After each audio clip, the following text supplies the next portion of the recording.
हम लोग पढ़ रहे थे इलेक्ट्रिसिटी। आज उसी को अपन आगे कंटिन्यू करते हैं। तो फटाफट एक बार रेज हैंड करके बता दो कितने लोग क्लास में प्रेजेंट हैं।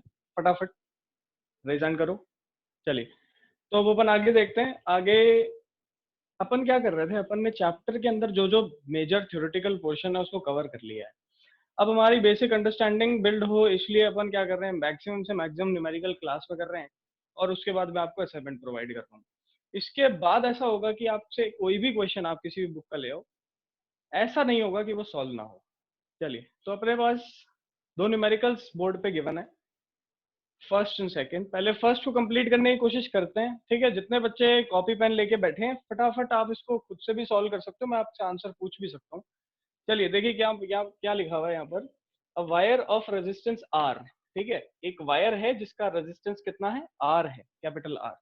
इसको हमने कट किया, इसको हमने कट किया इनटू 5 पार्ट्स। इसमें कट किया है 5 इक्वल पार्ट्स में, कट कर दिया है 5 इक्वल पार्ट्स में, इसको कट कर दिया। उसके बाद ये क्या बोल रहा है, now these parts are connected in parallel. इसके बाद हमने इन पार्ट्स को किस में कनेक्ट कर दिया, पैरेलल में कनेक्ट कर दिया। तो बताओ what is the new resistance, इसके बाद नया रेजिस्टेंस क्या हो जाएगा, ये हमसे पूछा जा रहा है। दोबारा सुनो बच्चों, एक वायर थी बहुत लंबी, उसका रेजिस्टेंस आर दे रखा था। हमने क्या किया, उस वायर के 5 इक्वल पार्ट्स कर दिए, टुकड़े कर दिए, और उन सारे टुकड़ों को पैरेलल में लगा दिया। मतलब this was the wire initially and the resistance was R. बाद में हम इसके 5 टुकड़े करके इनको कैसे लगा देते हैं, पैरेलल में लगा देते हैं, ठीक है। हमसे पूछा जा रहा है जो पैरेलल सर्किट बना, इस पैरेलल सर्किट का इक्विवेलेंट रेजिस्टेंस निकाल के बताइए, ठीक है। हमसे क्या पूछा जा रहा है कि what is the equivalent resistance of the parallel circuit.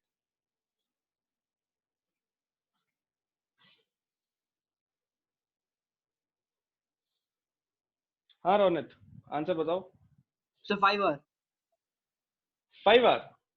Yes sir. 5 R तो नहीं होगा, क्योंकि कट किया है ना बच्चे। 5 R is the wrong answer. देखो कुछ ना कुछ गलती की है।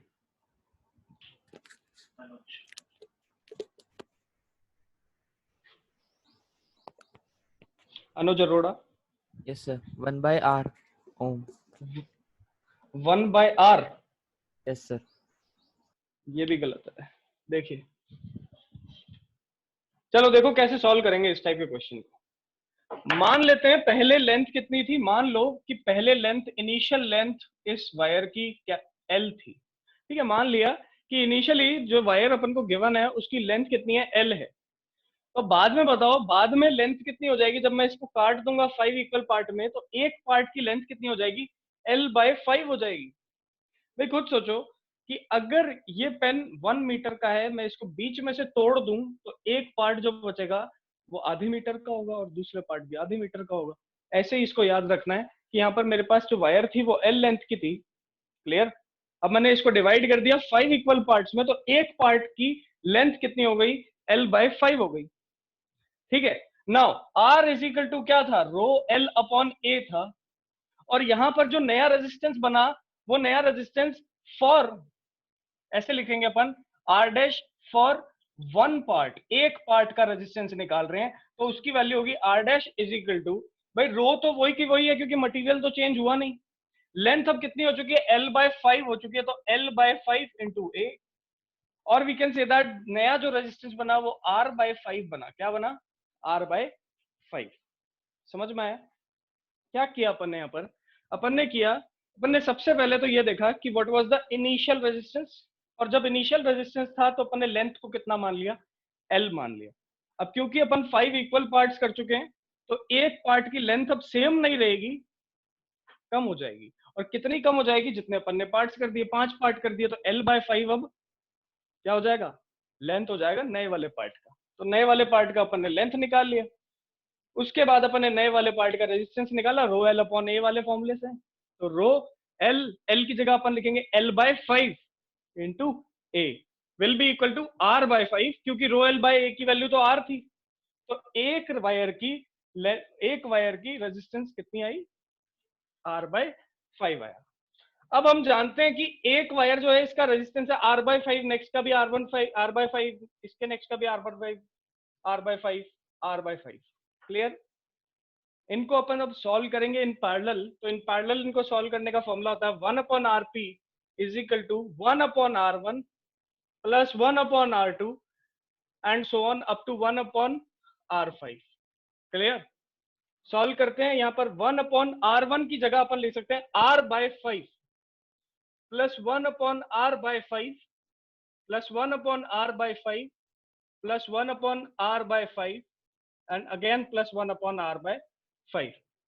देखिए ये जो डिनोमिनेटर में r/5 है, इसका जो 5 है वो ऊपर न्यूमरेटर में आ जाएगा, तो we can write it as this 5/r 5/r 5/r and so on. Clear? Now we can take the LCM. LCM क्या आ गया? r आ गया। यस और नो? एलसीएम कितना आ गया?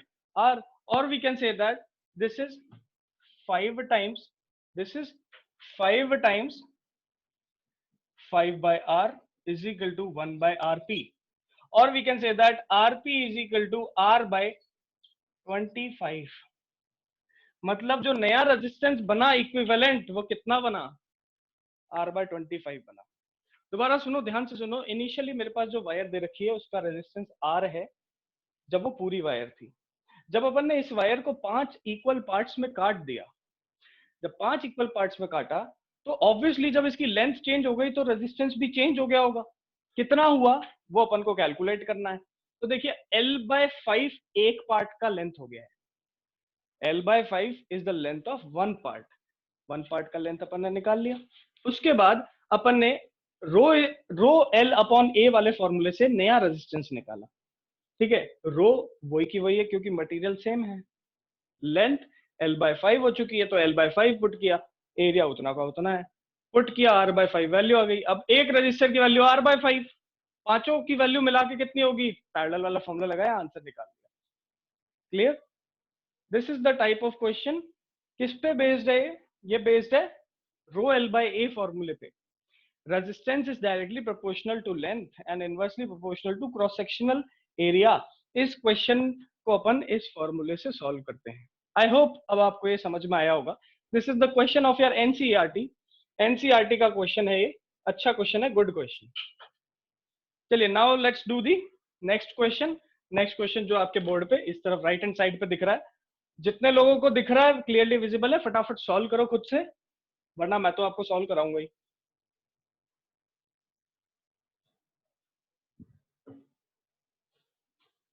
Fast fast.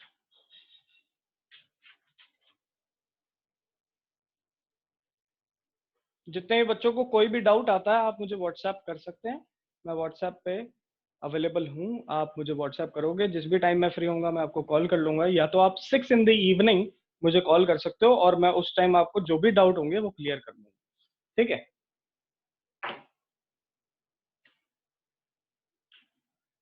देखिए नेक्स्ट क्वेश्चन क्या कह रहा है। नेक्स्ट क्वेश्चन ये कह रहा है कि एक बल्ब है, an electric bulb is rated 220 volt and 100 what. मतलब एक बल्ब है जिसके जब डब्बे पे देखा तो क्या लिखा हुआ था? 220 वोल्ट लिखा हुआ था और पीछे क्या लिखा हुआ था? 100 वॉट लिखा हुआ था। इसका मतलब ये बल्ब जो है ये पावर 100 वॉट की कंज्यूम करता है और कितने पोटेंशियल पे काम करता है? 220 वोल्ट्स के पोटेंशियल पे काम करता है। क्लियर? ठीक है। अब क्वेश्चन में आगे क्या बोल रहा है? आगे बोल रहा है when it is operated on 110 volts. मतलब अपन ने इसको 220 पे ना लगाया और किस पे लगाया? 110 वोल्ट्स पे लगाया। किस पे? 110 वोल्ट्स पे। तो बताओ ये कितनी पावर कंज्यूम करेगा? बताओ ये कितनी पावर कंज्यूम करेगा? सबसे पहले एक चीज देखते हैं, ध्यान से देखना बच्चों। इसने बोला कि ये इलेक्ट्रिक बल्ब 220 वोल्ट तक की पावर, सॉरी 220 वोल्ट तक का पोटेंशियल बेयर कर सकता है। देखो 220 वोल्ट बेयर कर सकता है, खराब नहीं होगा। ठीक है, 220 वोल्ट पे ये पावर कितनी जनरेट करता है? 100 करता है। सही बात है। 220 वोल्ट पे पावर कितनी जनरेट कर रहा है? 100 कर रहा है। अब अपन ने क्या कर दिया, इस पे 220 वोल्ट ना लगा करके कितना लगाया? 110 वोल्ट लगाया। कितना लगाया? 110 वोल्ट। तो ऑब्वियसली जब ये 220 पे 100 जनरेट करता था पावर, तो आप खुद बताओ 110 पे ये 100 से थोड़ा कम ही करेगा। इसका मतलब ये जो 100 वॉट वाला आंसर है ये तो कैंसिल हो गया। ये जो 100 वॉट वाला आंसर है इसको तो अपन ने बिना कैलकुलेशन करे ही बोल दिया कि 100 वॉट वाला आंसर तो हो ही नहीं सकता। बच्चे कौन से 75, 50 एंड 25। अब कैलकुलेट करते हैं। सबसे पहले कैलकुलेट करने के लिए ये दो डाटा जो है इस तरफ जो ये डाटा है ये अपन को गिवन है। Now we know that power is equal to v square upon r, or we can say that r is equal to v square upon power। Potential कितना है 220 वोल्ट है तो रेजिस्टेंस अपन लिख सकते हैं 220 इंटू 220 डिवाइडेड बाय पावर कितनी 100। बच्चों समझ में आ रहा है क्या किया मैंने यहाँ पर? जो वैल्यूज मेरे को गिवन थी पावर की, रेजिस्टेंस की, ठीक है, उस पावर की, पोटेंशियल की, उसकी वैल्यूज से मैंने क्या फाइंड करने की कोशिश की है? रेजिस्टेंस फाइंड आउट करने की कोशिश की है। देखो कैसे, ये 0 से 0 यहाँ से कैंसिल होगा। जब अपन इसको सॉल्व करेंगे तो 22 इंटू 22 या फिर 22 का स्क्वायर निकल के आता है 484 ओम। इसका मतलब रेजिस्टेंस कितना आ गया इस बल्ब का? 484 ओम आ गया। क्लियर? कितना आया? 484 ओम। नाउ अब सर्किट में अपन को क्या बोला? That new potential which is applied to the circuit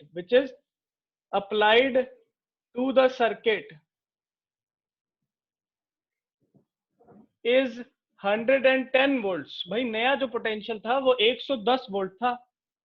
अब नया पोटेंशियल इसने बोल दिया 110 वोल्ट, रेजिस्टेंस हम निकाल चुके हैं 484, तो अब पावर निकाल सकते हैं। अब पावर निकालेंगे कैसे?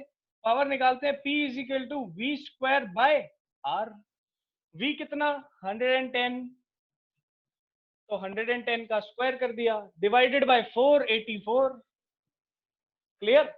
Now in the next step we can write it as 110 into 110 divided by 484 को मैं लिख सकता हूँ 22 इंटू 22, 22 का स्क्वायर ही तो 484 होता है। अब देखो यहाँ पर क्या लिख सकता हूँ, ये 0 और 0 को अलग से 100 लिख सकते हैं अपन। 11 से 1 आटा 2 टाइम्स, फिर से 11 से 1 आटा 2 times, now this becomes 50 and ये 2 से कटा, ये बना 25। तो पावर की वैल्यू क्या आ गई? 25 वॉट आ गई। कितनी आई? 25 वॉट। ध्यान से देखो क्वेश्चन में क्या बोला कि एक बल्ब था, उस बल्ब पे रेटिंग कितनी थी? 220 वोल्ट्स की रेटिंग थी और पावर कितनी थी? 100 वॉट थी। पावर कितनी थी? 100 वॉट। तो वहां से पहले अपन ने क्या निकाल लिया? रेजिस्टेंस निकाल लिया। रेजिस्टेंस के बाद अपन ने नया पोटेंशियल कितना रखा? 110 वोल्ट, जो कि क्वेश्चन में दे रखा है। 110 वोल्ट के कॉरेस्पॉन्डिंग अब अपन ने पावर नई वाली निकाल ली। And this is the solution of this question.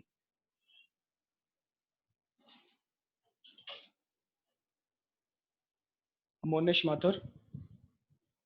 Yes sir. हाँ जी, क्या हो गया बच्चे? डाउट है कोई? नो सर, रीजन अच्छा सर करा मैं सॉरी सर, रीजन गलती से हो गया था, डाउट नहीं है। ओके, अच्छा समझ।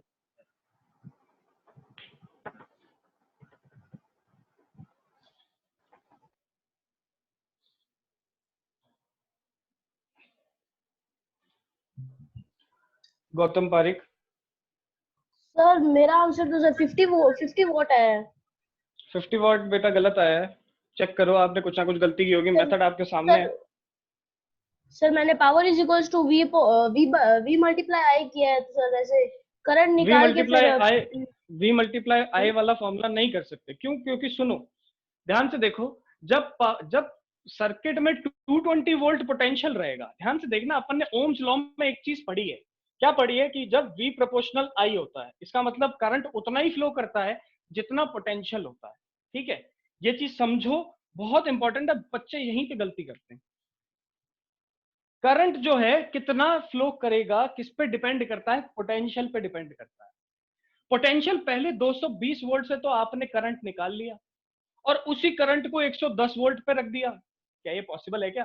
भाई जब 220 वोल्ट पोटेंशियल था तो करंट की वैल्यू ज्यादा रहेगी। जब 110 वोल्ट पोटेंशियल हो जाएगा तो ऑब्वियसली करंट की वैल्यू भी क्या हो जाएगी? कम हो जाएगी। ओम्स लॉ ऐसा कहता है। इसीलिए अपन power is equal to V into I वाले फॉर्मूले से यहां पर कैलकुलेशन नहीं कर सकते। आंसर गलत आएगा। करंट निकाल के हम पावर कैलकुलेशन, रेजिस्टेंस कैलकुलेशन नहीं कर सकते। व्हाई? बिकॉज आप खुद सोचो ना, कॉमन सेंस की चीज है। 220 वोल्ट पे आपने पावर निकाल ली, 220 वोल्ट पे आपने करंट निकाल लिया। करंट जब निकाला 220 वोल्ट पे तो ऑब्वियसली ज्यादा आएगा, लेकिन जब आप करंट की वैल्यू, उसी करंट की वैल्यू 110 वोल्ट पे थोड़ी ना लग सकते हो, क्योंकि ये तो किससे कम है, 220 से कम है। अगर 220 से कम पोटेंशियल पे रखा तो ऑब्वियसली करंट की वैल्यू भी क्या हो जाएगी, सर्किट में कम हो जाएगी। लेकिन आपने तो वही सर्किट में करंट की वैल्यू रख दी जो पहले 220 वोल्ट पे आ रही थी, तो आपका आंसर क्या हो गया, गलत हो गया। इस चीज को नहीं करना, ये करेक्ट मेथड है। कौन सा फॉर्मूला यूज किया, v²/r। क्यों? क्योंकि पोटेंशियल तो गिवन था, रेजिस्टेंस हमें पता नहीं, लेकिन हमें एक चीज पता है कि किसी भी अप्लायंस का रेजिस्टेंस चेंज नहीं होता। कब तक? जब तक उसकी लेंथ, टेम्परेचर और एरिया चेंज ना करे। और ऐसा कुछ सर्किट के अंदर बोला भी नहीं है। देखो क्वेश्चन अगर देखें तो क्वेश्चन में कहीं नहीं गिवन है कि लेंथ, टेम्परेचर, एरिया चेंज हो रहा है। तो इसलिए अपन ने पहले आर निकाला, फिर आर को सेम रख के दूसरा फॉर्मूला लगा। इस चीज को ध्यान में रखना है। चलिए, तो मैं मानता हूं कि अब आपको समझ में आया होगा। तो बच्चे, जो आपने 50 आंसर निकाला वो गलत आंसर है। This is the correct method. आप इसको लिख लीजिए, ये यूट्यूब पे लेक्चर अपलोड हो जाएगा, आप वहां पर उसको पॉज करके और जितना भी है इसको लिख लेना। यहाँ पर पूरा का पूरा सोल्यूशन आपको बोर्ड पे विजिबल रहेगा। आप वीडियो को पॉज करना और अपने कॉपी में लिख लेना इसे। चलिए, now let us do the next question. देखते हैं।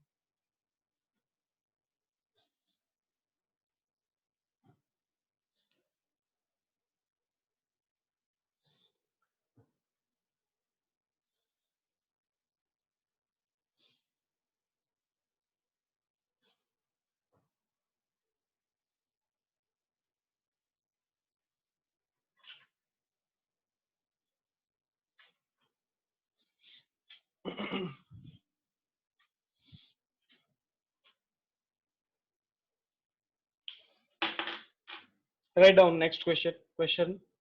इसका आंसर बच्चों आप लोगों को निकाल के बताना है मुझे। क्वेश्चन मैं लिख रहा हूं, हाउ मैनी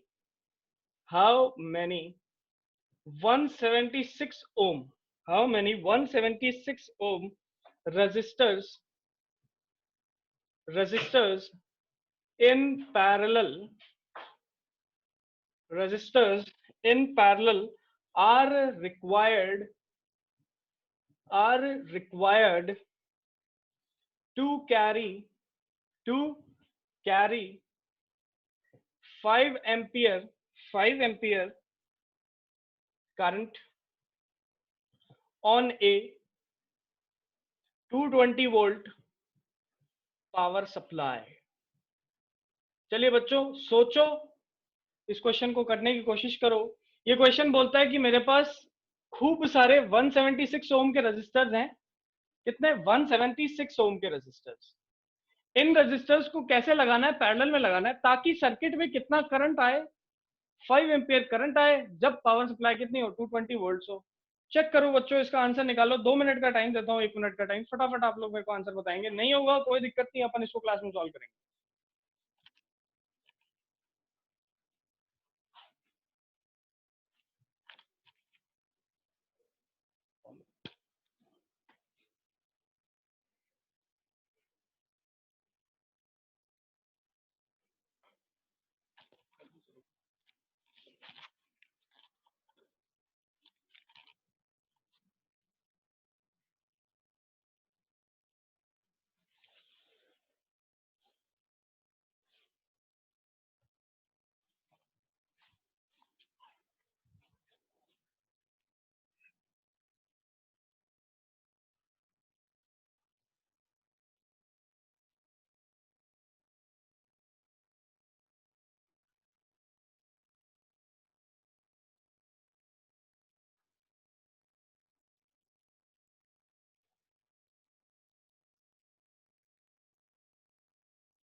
मोहक जैन, मोहक बताइए।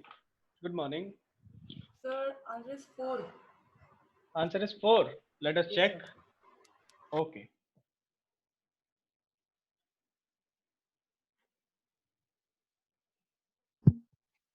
हार्दिक गुप्ता, सर 4। और आंसर है पक्का? Yes sir. ओके,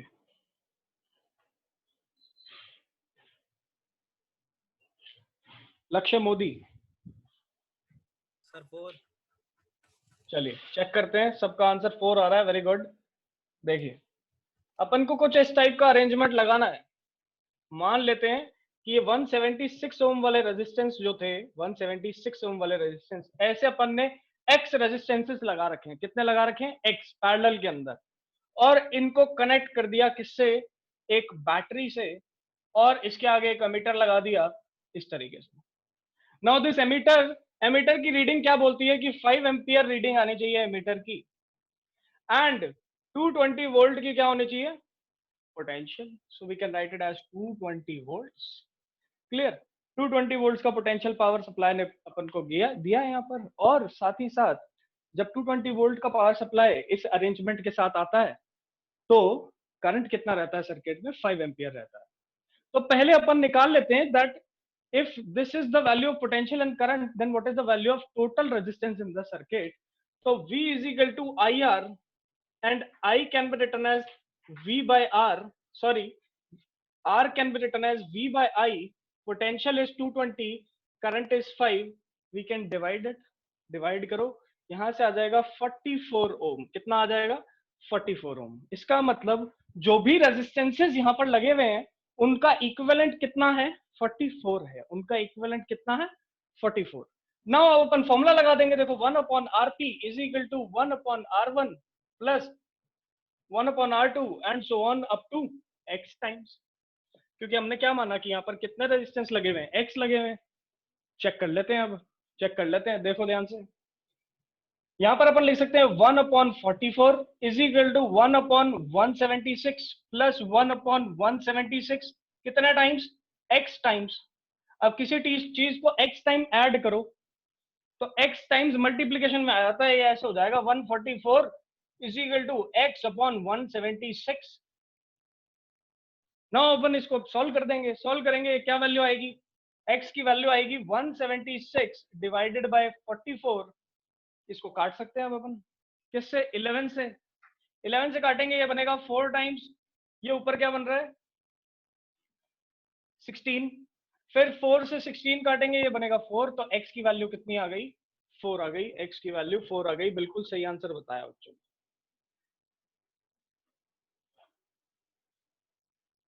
चलिए तो दोबारा सुनेंगे एक बार अपन क्वेश्चन क्या बोल रहा है। क्वेश्चन ये बोल रहा है कि मेरे पास एक रेजिस्टेंस था 176 ओम का। ऐसे मैंने खूब सारे रेजिस्टेंस लिए और पैरेलल में जोड़ दिए। जोड़ने के बाद इन सबको किससे कनेक्ट किया? 220 वोल्ट पावर सप्लाई से, और ये चेक किया कि करंट कितना आ रहा है। तो करंट कितना था? 5 एम्पियर। मुझसे पूछा गया कि कितने लगाए होंगे 176 वाले रेजिस्टेंस कि ये वाली कंडीशन सेटिस्फाई हो जाए। तो पहले अपन ने ओम्स लॉ लगा के ये चेक किया कि कितना इक्विवेलेंट रेजिस्टेंस रहेगा सर्किट के अंदर। वो अपन ने चेक किया। उसके बाद अपन ने क्या निकाला? इक्विवेलेंट रेजिस्टेंस लगा के फॉर्मूला लगा दिया, और फिर किसकी वैल्यू निकाली? एक्स की वैल्यू निकाली। एक्स क्या है? कितने रेजिस्टेंस मैंने यहाँ पर लगा रखे हैं, जिसकी वैल्यू यहाँ पर कितनी आती है? एक्स इक्वल टू 4 आती है, and we can calculate the rest. Clear? यहां तक मैं मानता हूं ये क्वेश्चन भी हो गया होगा। This question is of again of your NCERT. तो एनसीईआरटी को अंडर एस्टिमेट नहीं करना है। एनसीईआरटी में भी अच्छे क्वेश्चन होते हैं। उन अच्छे क्वेश्चंस को अपन को सॉल्व करना है, अंडरस्टैंडिंग बिल्ड होती है, फिर अपन नेक्स्ट हायर लेवल क्वेश्चंस पे जाते हैं। ठीक है, चलिए।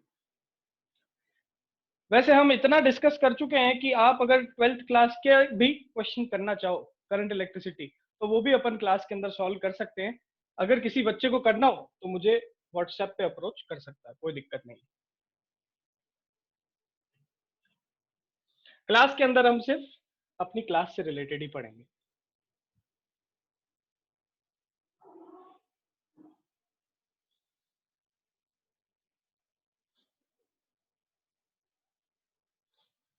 Let's do one more question. एक और क्वेश्चन करते हैं अपन। चलिए क्वेश्चन लिखिए। क्वेश्चन में मेरे को एक सर्किट दे रखा है। This is the circuit.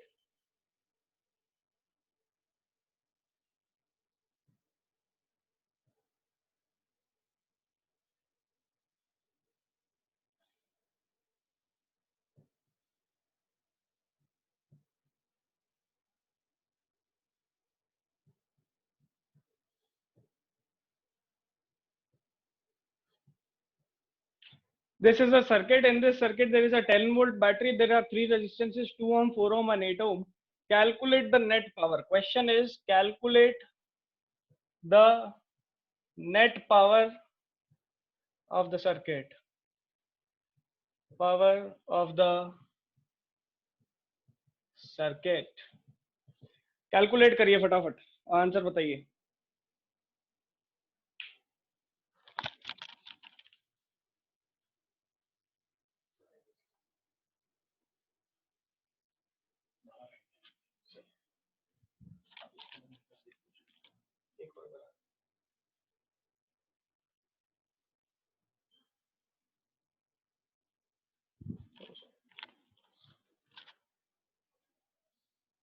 Anuj, what is the answer? 150 by 7. 150 by 7. Okay.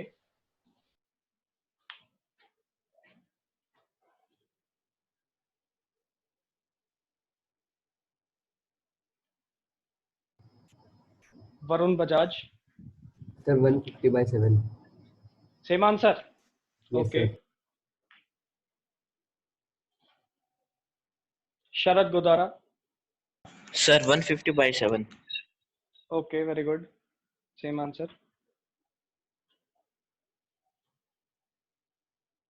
Karan. Sir मेरा तो 15 by 7 आ रहा है सर.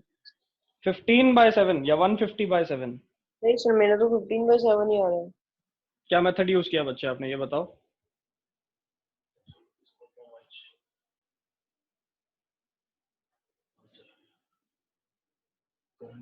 किसी और को कर दो. Ronit, what is the method? Method कौन सा यूज करेंगे अपन? सर अपन मेथड यूज कर सकते हैं P equals to V square upon R. P is equal to V square upon R. ठीक है, यहाँ पर अपन R कौन सा यूज करेंगे? सर R रेजिस्टेंस यूज करेंगे अपन. मेरा रेजिस्टेंस आ रहा है, एक सेकेंड, 14 by 3 रेजिस्टेंस आ रहा है मेरा टोटल रेजिस्टेंस, मतलब इक्विवेलेंट रेजिस्टेंस. ओके, तो इक्विवेलेंट रेजिस्टेंस अपन यहाँ पर यूज कर देंगे. Yes sir. Let us check. Same answer you are getting. Sir 100 by 14 करेंगे तो 14 अपॉन 3 जो होगा वो 3 ऊपर चला जाएगा, सो 300 by 14, तो 150 by 7 और 21.42. Okay, very good, very good.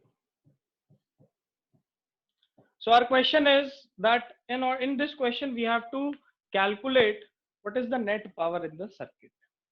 दो तरीके हैं कैलकुलेट करने के, दो तरीके हैं, दोनों डिस्कस करेंगे.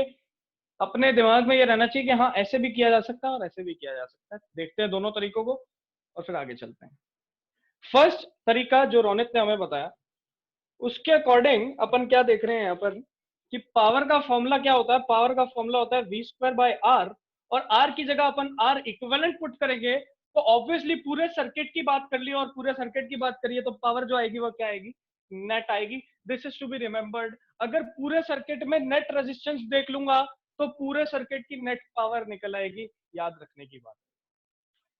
चलिए, तो यहाँ पर अगर R इक्विवेलेंट में देखूं तो दिस इज 4 and 8 पैरेलल के अंदर. इसको सॉल्व करेंगे, this becomes 4 into 8 divided by 12.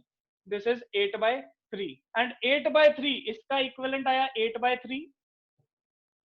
And इसके बाद ये क्या लगा हुआ है? सीरीज में लगा हुआ है, तो अपन लिख सकते हैं डायरेक्टली इसे 8 by 3 plus 2 and the answer will be 14 by 3 ohm. So what is the R equivalent? R equivalent of the circuit is 14 by 3 ohm. आप लोग इसे चेक कर सकते हैं. अब अपन पावर वाले फॉर्मूले में इसको पुट करेंगे. पुट करते हैं. पुट करके क्या निकलेगा? देखो 10 into 10 divided by R equivalent which is 14 into 3. इसको यहाँ पर कट करने की कोशिश करते हैं. This becomes 5, this becomes 7. Now 5 into 3 is 15, into 10 is 150.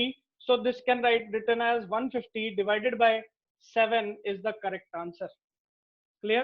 This is the short method, or we can say the quick method to solve the power in the circuit. To solve the power in the circuit, this is the very quick method. 2 second में answer आता है. एक और method यहाँ पर बनता है, उस भी मेथड को डिस्कस कर लेते हैं. हालांकि वो मेथड थोड़ा लंबा है. हम जानते हैं net power in the circuit. हम जानते हैं net power in the circuit P1 plus P2 plus P3, मतलब 3 रेजिस्टेंस है तो तीनों की पावर को ऐड करके निकाल सकते हैं. ठीक है, ध्यान से देखिए, नेट पावर निकालनी है तो ऐसे निकालेंगे।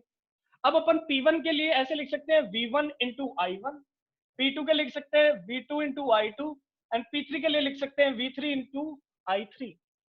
क्लियर है बच्चों? दोबारा सुनो, हमने पहला मेथड तो देख लिया जिसमें हमने R इक्विवेलेंट बात की, V स्क्वायर बाय R वाले फॉर्मूले में पुट किया और आंसर आ गया। नेक्स्ट अपन नेट पावर निकालने के लिए इंडिविजुअल पावर निकाल के ऐड भी तो कर सकते हैं। Individual power P1 plus P2 plus P3 लिखी, ऐड कर दिया, नेट पावर भी निकलेगी। चलिए, potential into current, potential into current, potential into current वाला फॉर्मूला हमें पता ही है। अब आपको यहाँ ये वाला मेथड लगाने के लिए आपको current through this resistance, current through this resistance and current through this resistance पता होना चाहिए। फिर आपको ये भी पता होना चाहिए कि इस रेजिस्टेंस पे पोटेंशियल कितना है, इस पे भी पोटेंशियल कितना है और इस पे भी पोटेंशियल कितना है। तीनों पे अगर मुझे पोटेंशियल और करंट पता होगा तब मैं ये वाला मेथड लगाऊंगा और मेरा आंसर करेक्ट आ जाएगा। इसका मतलब ये जो सेकंड वाला मेथड है ये थोड़ा मुश्किल है, लंबा मेथड है। इस मेथड को हम बोर्ड में या फिर किसी भी एग्जाम में अप्लाई नहीं करेंगे, अदरवाइज स्टेट अगर नहीं कर रखा है तो। क्वेश्चन के अंदर अगर लिख रखा है कि पहले आप करंट की वैल्यू निकालो, फिर पोटेंशियल निकालो, फिर पावर निकालो, तो ये वाला मेथड कर लेना, हो जाएगा। लेकिन अगर क्वेश्चन में डायरेक्ट पावर पूछी है तो आप ऐसे निकाल सकते हैं और आपका आंसर आ जाएगा वेरी इजी। क्लियर? चलिए, तो आज अपन ने कितने क्वेश्चंस दिए? ठीक है सर। तो आज अपन ने क्या 4-5 क्वेश्चंस किए क्लास के अंदर, जिससे अपनी अंडरस्टैंडिंग और बिल्ड हुई है। कल अपन मैक्सिमम क्वेश्चंस और करेंगे और अपने इस चैप्टर को कंप्लीट करने की कोशिश करेंगे। चलिए,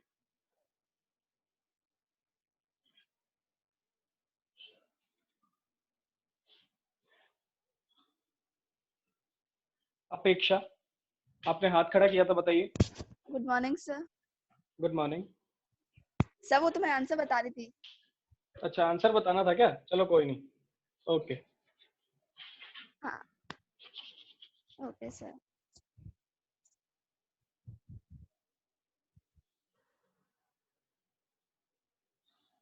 तुषार, सर ये वाला क्वेश्चन वापस समझा दो। वापस समझा दे। देखो,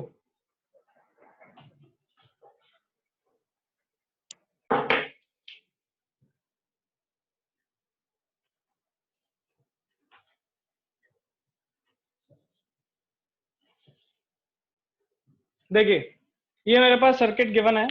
this is the circuit which is given to us and in this circuit 3 resistors are given. 3 resistance given है, 2 ओम, 4 ओम एंड 8 ओम। पहले इसका इक्विवेलेंट रेजिस्टेंस निकालते हैं। तो इक्विवेलेंट निकालने के लिए पहले सर्किट को सिंप्लीफाई करेंगे। दिस बिकम्स 2 ओम और इधर बन जाएगा 8/3 ओम। तो this is 8/3 ohm and this is 2 ओम। इसको फिर से सिंप्लीफाई करेंगे, सीरीज में है, ऐड करेंगे, क्या आंसर आएगा? 14/3 ओम। ये मेरे पास R इक्विवेलेंट की वैल्यू आ जाएगी which is 14/3 ohm. So this can be written as R equivalent is equal to 14/3 ohm. अब अपन को पूछा क्या है? अपन से पूछा what is calculate the net power of the circuit. Net power निकालनी है, तो पावर नेट निकालने के लिए हमारे पास फॉर्मूला होता है पावर का। सबसे पहले देखो, V स्क्वायर बाय R। क्या फॉर्मूला होता है? V square by R। क्यों लगाया ये वाला फॉर्मूला? क्योंकि रेजिस्टेंस पता है, पोटेंशियल पता है, इसके अलावा कोई चीज पता ही नहीं है। हमें फॉर्मूला भी पता है, पावर का एक फॉर्मूला होता है V और R के बीच में, डायरेक्टली पुट करेंगे, आंसर निकालेंगे। पोटेंशियल कितना है? यहाँ पर 10 है, बट R यहाँ पर कौन सा यूज करना पड़ेगा? इक्विवेलेंट, क्योंकि यहाँ पर पूरे सर्किट की बात की गई है, नेट बात की गई है, इसलिए पूरे सर्किट की बात करेंगे, इक्विवेलेंट की बात करेंगे, नेट की बात करेंगे। पोटेंशियल यहाँ पर कितना है? पोटेंशियल है 10, तो 10 इंटू 10 का स्क्वायर देखो, divided by R equivalent which is 14/3, 14/3, answer will be 150/7। सिर्फ 150/7 लिखने से मेरा आंसर नहीं आता, आगे मुझे यूनिट भी लिखनी पड़ेगी विच इज वॉट। अब मेरा आंसर कंप्लीट है। अगर मैं यूनिट नहीं लिखूंगा तो एग्जामिनर मेरे हाफ मार्क्स काट लेगा। आपको इस चीज का ध्यान रखना है। मैं स्कूल के एग्जाम में भी आपके मार्क्स डिडक्ट करूंगा अगर आपने यूनिट और प्रॉपर सारा जो कुछ भी मैटर है वो आपने अगर नहीं लिखा है तो। चलिए, तो आज की क्लास में अपन ने 4-5 क्वेश्चंस देखे, ठीक है। कल की क्लास में अपन और क्वेश्चंस करेंगे और चैप्टर को कंप्लीट करने की कोशिश करेंगे। आज की क्लास में बस इतना ही देखते हैं। जिसको भी, किसी को भी कोई डाउट आता है, आप मुझे व्हाट्सएप करो या आप शाम को 6 बजे मुझे कॉल करो। चाहे आपको एक्स्ट्रा क्वेश्चन रिलेटेड डाउट है, चाहे आपको इससे रिलेटेड डाउट है, आप मुझे कॉल करिए, अपन उसको रेक्टिफाई करेंगे over WhatsApp, over call. Clear? Evening में आपको 6 PM कॉल करना है, व्हाट्सएप आप कभी भी कर सकते हैं। चलिए आज की क्लास में बस इतना ही देखते हैं। All the best.